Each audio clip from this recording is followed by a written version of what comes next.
Welcome to It's Your Move, a weekly podcast where we talk about the ever-changing world of work Finding satisfaction in what you do. and laughing through it all as you figure it out. Because wherever you are, it's your move. All right, let's see how far we get. Yeah. We're kind of pushing the limits. Yeah. Today we're in a new place, which is at Isla del Sol. We won't say specifically where because that might get us in trouble from the association. Yeah. We're not sure. But this is one of our happiest places on earth. Uh-huh. We have been coming here since Elizabeth was a baby, and lots of fun times here, lots of family here. And it just worked out that we could record from here today. So Yeah, it's awesome. Very quiet. so nice Sunday morning, nice and peaceful. Totally. And it's been so hot, so it's nice to get a little bit of shade. Exactly. After you saw last week, our little sunshade was our sunshade, interesting. Yes. So this is great. We're making lemonade out of lemons. Exactly. You know? And the great thing about being in St. Pete, well, Florida in general, really is that you're never that far from the water. So exactly. Even if we're not exactly on the beach, we are really close to the water. We're on the Boca Ciega Bay, which is something interesting. And one of our favorite places is right across the bay, Gulfport. Yep. It's awesome. So, yeah, this is our life. This is awesome. Yeah. And how great we get to do it whenever we want, all together, and so fun. So, well, I just got back from a really fun trip this weekend, visiting my best friend, Maddie, from my childhood. I went up to North Carolina. She would be a good one to have on the podcast. Yes. Because nurses, we definitely are curious about the healthcare professions. Yeah, absolutely. As we go here with the world of work. I also think when we're talking about the world of work, the healthcare professions, I know we've mentioned that they're the ones that are really going to be sticking around. I know they're going to change and evolve, but you're always really going to need doctors, for the most part, surgeons, things like that, at least as far as we know. Yeah. She's a nurse practitioner, and she lives in North Carolina, and I had a wonderful visit with her. But we got to talking this weekend that I wanted to bring up a subject that we were talking about and see your perspective, which is financial wellness. What do you think about that as our topic? What do you think, huh? That sounds great. Well, yeah, we've been playing around with the words, right?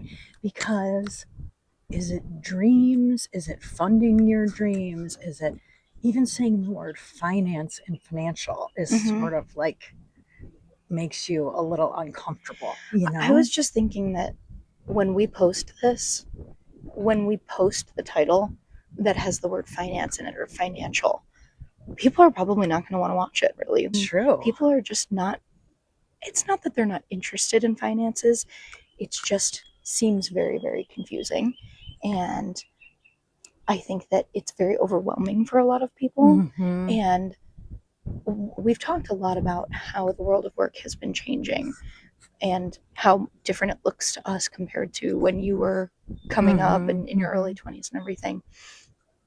But I think something that I'm finding that's difficult is the world of work is changing so fast. Everything is so expensive that even the people I know that are making six figures and that have really great jobs, they still can barely afford to live. So what say you? No, I mean, this is the big question in all of this. And this is why I really have wanted to talk about the changing world of work, because the work is what funds your dreams, right? And so it's just so important to get that into alignment with your dreams. And it feels like right now that is, first of all, harder than ever with the prior world of work, whatever we call that. And then when you think about here forward, you hear people talking about abundance, and maybe there won't need to even be work jobs, I guess I would say. That it's a great time for entrepreneurship. We're creating a new future for ourselves right now. And it includes the financial part. You can't keep that part out of everything. It's a part of everything. So I think we're on the right track with talking about it. I don't think it is a topic that people like to talk anybody about. wants to really talk about. Yeah. But also, doesn't that right there make you say we need to think about this differently? Because we Yes. shouldn't be like, oh God, I just don't even want to talk about that. You know, Yeah. like how about if the word is abundance, or that possibility is everywhere, Yep. opportunity is everywhere. Right. Right. And I truly do believe that. I think that's why I've always leaned toward sales type jobs, because it's like people are right there that need your help. You can help them and they pay you for that. Like, that's a great model.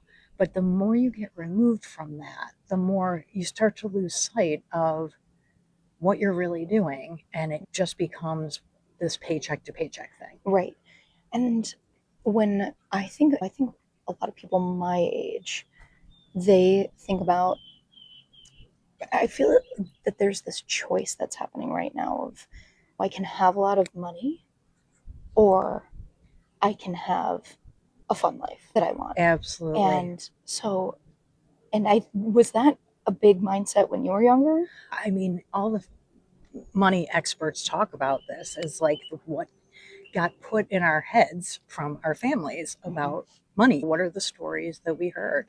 There was never enough in our family. The good news is there was entrepreneurship, so there was upside, but we kind of got a different story because my mom would always say, well, somehow it always works out. Like when I'd say, need a financial plan, and I'd make it very linear. She was more about the faith in all of it. Like, it does work out.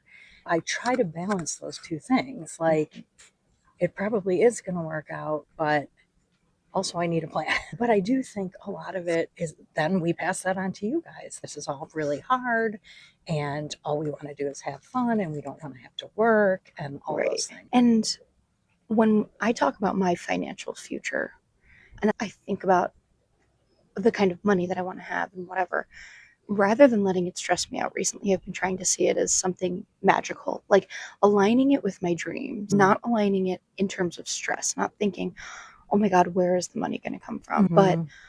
oh my gosh, like just like I dream of my wedding or having a family, I dream of money too, Right. and it's like you just said, abundance. It kind of is that abundance manifestation of like, Mm-hmm.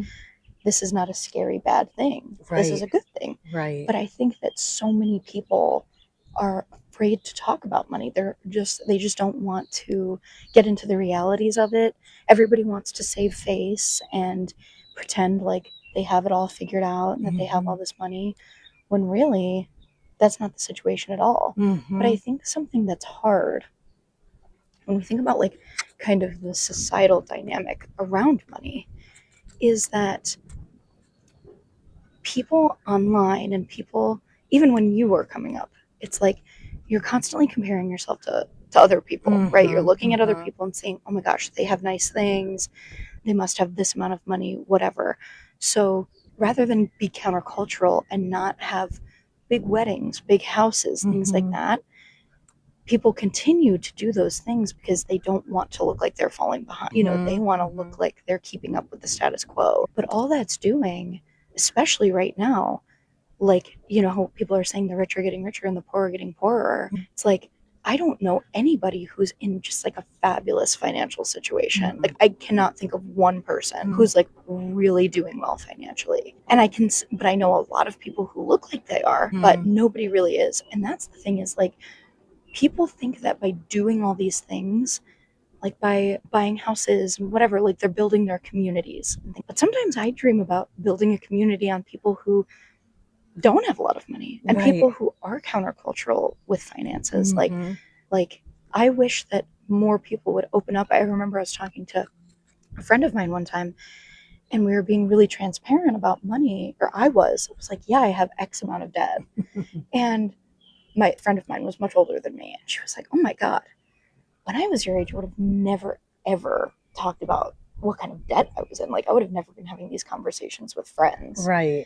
And I'm like, but why don't we have that conversation? It's like, why is it so faux pas? Is it so comfortable? And I think for us, it's so comfortable Mm-hmm. because a lot of it was that I became a banker, and talking about money It was really even before that. When my parents started the business and I was in 8th grade, I started to get really in tune with what is this all about and how are you going to make these pieces fit together and how are you going to pay for my college?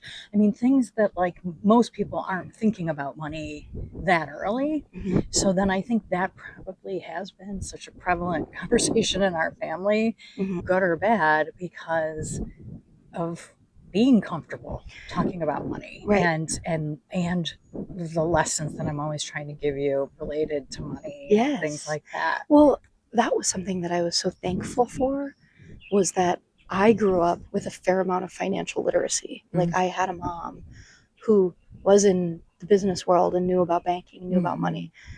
And something that breaks my heart is I know so many people who are not very financially literate because they just didn't grow up in that kind of setting. And it's really through no fault of their own. It's total just like you're a product of your environment. But now I think that's where the fear starts to come in. The things that you're afraid of are the things that you don't understand. And when you're not understanding money and debt and how to pay things off and where it's all going to come from and everything, it makes you scared and it makes you like, okay, well, what am I going to do? Then it leads you down this path of fear forever. And I want to talk a little about financial success. Like, what do you view as being financially successful?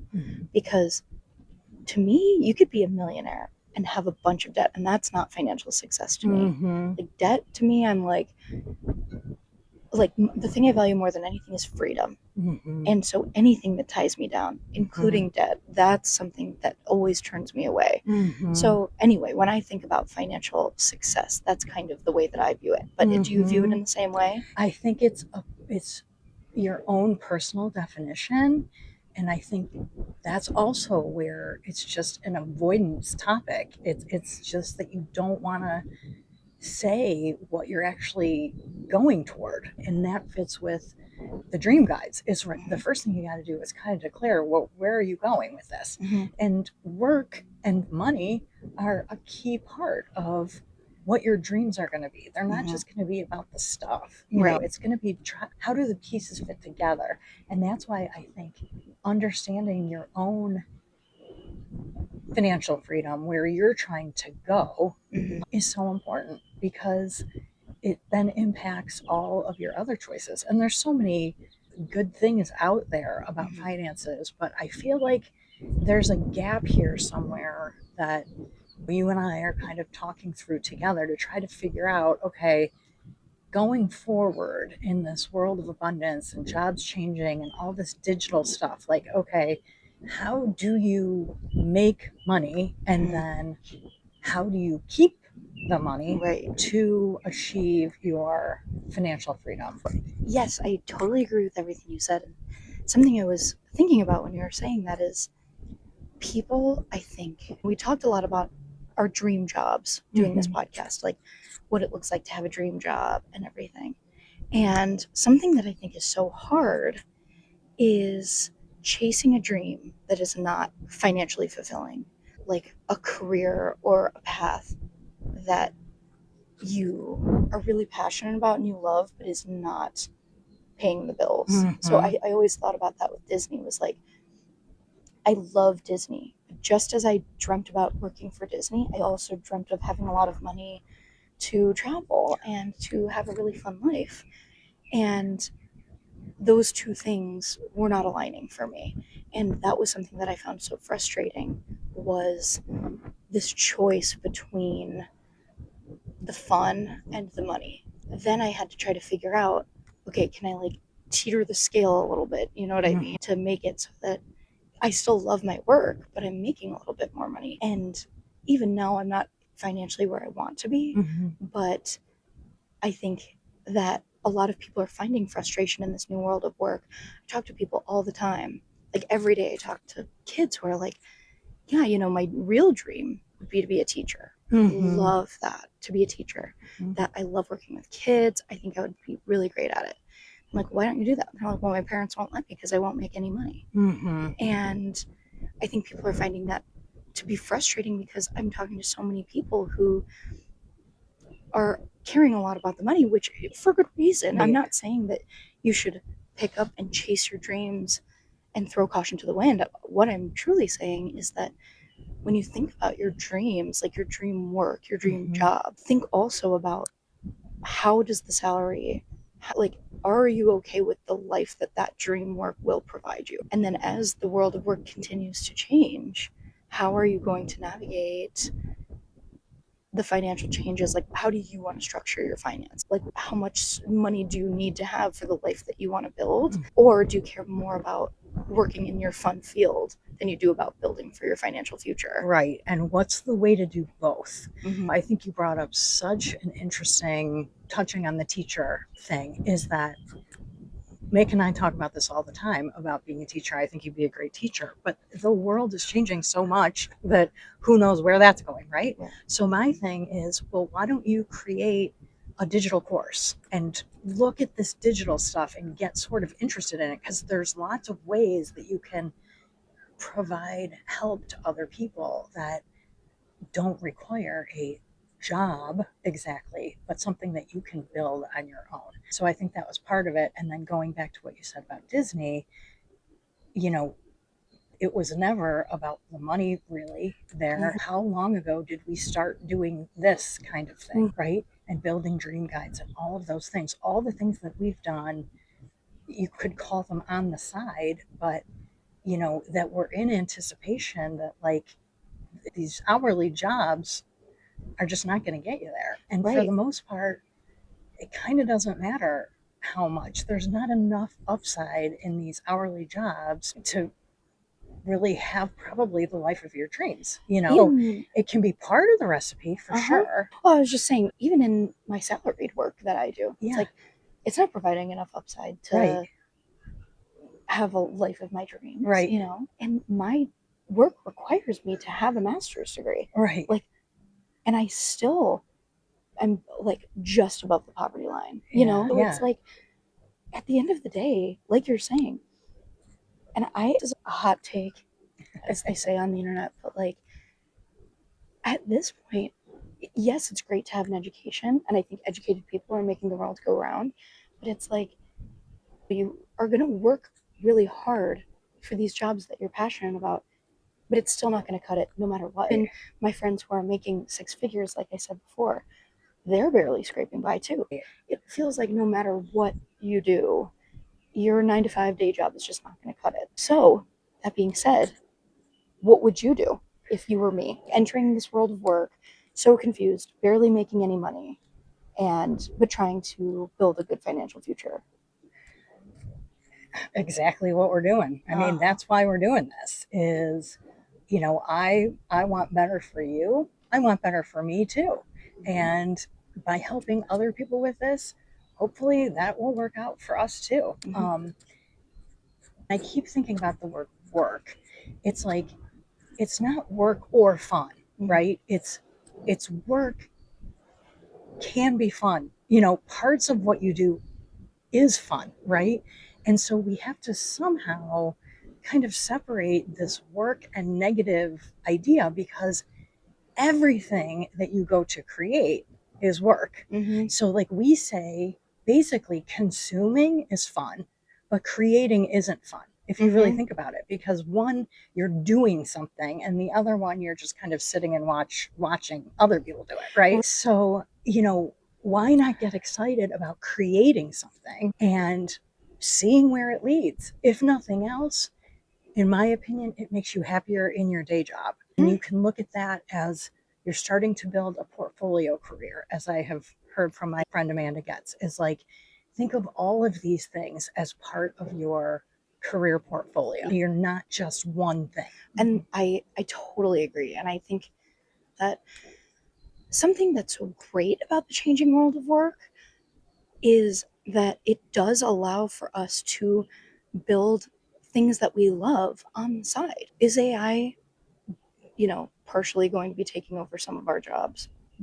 That's definitely And inevitable. hopefully the It's parts that we don't like anyway. exactly. And so we're, we choose to view that the world of work and AI and everything, it's not saying it's good or bad, just that if it It is. continues to Right. change, it's that we are that hopefully it will unlock some positivity, which is that we can come back to our creativity. We can, like, lean into our art, lean into the Mm-hmm. things that we are passionate about. Like Mick building a course on Our something he's work. passionate about. I Like, mean, art is work. right. You know, I mean, Yeah. it's not easy to sit down Right. and paint something, but we have this all in these like separate Yeah. silos that just doesn't make sense for the world that we're in right Yeah. now. I think the world of work is really becoming mush. It's like it's Yeah, becoming all like jumbled together with right. our lives. It's like, And doing things uh huh. is the goal, Yep. you know? Exactly. And I think people, I was talking about work life balance with Right, somebody the other day. It's like, to me, what is even work life balance? Like, what does that even mean? Because to me, my work and my life are the same. It's never right. ending. Yeah, It's not like I just turn it off when I get home. If I'm not working at my day job, I'm working on this, or I'm being creative with Angelina in intention to pursue, like when she oh, made look, the two butterflies. oh, that's us. Oh. But when we're creative, we're being creative not just for the sake of trying to sell things, but then Right, in our minds, maybe we could, or right, maybe we could think of, when we're being creative, we're thinking of other ideas right. to continue being creative. How many times have we walked around Disney, driven around, and we come up with ideas? It doesn't happen when you sit down to do the work. It happens when you're wandering and looking at things and seeing things, and ideas come to you as you're putting yourself out there and doing things. They're not coming to you when you're sitting on the couch watching TV. They're Yep. just not. That So is, it's so important to give your brain the time to create, yep. and however that looks for you. I think that it's so true. And every time I'm scrolling on reels or whatever on my phone, I just think to myself, like, I could be creating right now. I And all those love, people are creating. right. And the busier you are creating, the less you're worried about, oh, I need to stop scrolling on my phone. And then quickly the creating turns into financial success too. It's like Right. the creation leads to this awesome cycle of abundance. So I think Exactly. that people are afraid to create because it is scary to put yourself out there Right. It and is. to I mean, how pursue a hard has this been passion. for us, Right. Oh my God. And the newsletter, Right. trying to put that thing out there that I've been talking about for 5 years Trying or to something, figuring out how to post and figuring figuring it out out. all of the different things and pieces and parts we have to figure out, that it's so gut wrenching and so hard a lot of the time, but so fulfilling. I know I told you, but I've been agonizing. I taught a class this week that I was so anxious about because I was creating it from scratch, Oh, something from the yeah. and after I did it, and it went so wonderfully, Hmm. and people were giving me accolades and were being so thankful for the content that I provided and how spirited I was, Hmm. how happy they were when they left. Like, in my mind, I was like, that creativity to build that thing, Right. it sparked another thing. It's like I left there feeling so good after that I had just given my gift to the world. Right. That then it was like, that's such a priceless feeling to me that it makes me like, what other gifts can I provide to the world? What else can I do? It's like, Right. and that Marianne Williamson quote that's like, by shining your own light, you inspire other people to shine theirs too. Right. So Right. I think that's something that's so fun about creativity and being like creative in your work, is it shows other people that they can too, and then Right. it creates a really great community of creators. Right. Right. Yeah. I mean, and I think too, it starts to get us back to this concept of guiding that, like, we're cheering each other on by you going through all of that this week. I mean, that was a huge part of what I was worried about you creating, about all the things, Mm-hmm. and worried about you as a mom. I think that's the other thing that gets us in trouble with parenting around these topics is our job is to keep you safe. Mm-hmm. So when you're uncomfortable and you're Mm-hmm. creating something and you don't know how it's going to go down, I mean, Mm-hmm. that makes me nervous. But then I know I can't say, oh, yeah, I'm nervous too. Right. I have to be like, you're going to be Exactly. awesome. You're going to get it done. Right. And then you're the guide for me in that, like, look what's possible when you Sit down and sit do it. down and do it. But it took a lot to Right. do it. That's The really, I pain think, and where we're going to have to keep going right. because it isn't like you just need more coaching or therapy or something. You need encouragement to just keep doing things. Right. I think that creation is so painful in so many ways. Like Van Gogh, or who literally cut his ear off. They had all these kinds of. It's like you listen to anybody that's a creator or like a big artist of some kind. But creation is painful in so many ways. Like when I was building this class that I taught, I was agonizing over it, distracting myself constantly.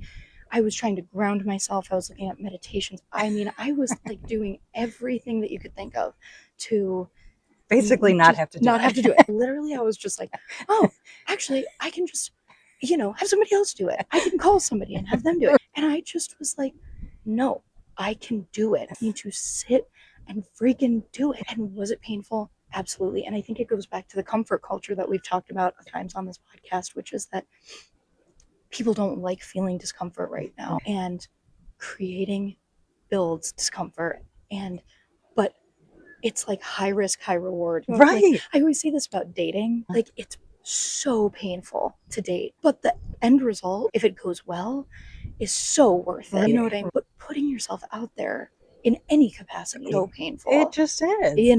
But also, I mean, there's light and dark and everything. I mean, that is where, the magic is, right? You get the highs and you get the lows.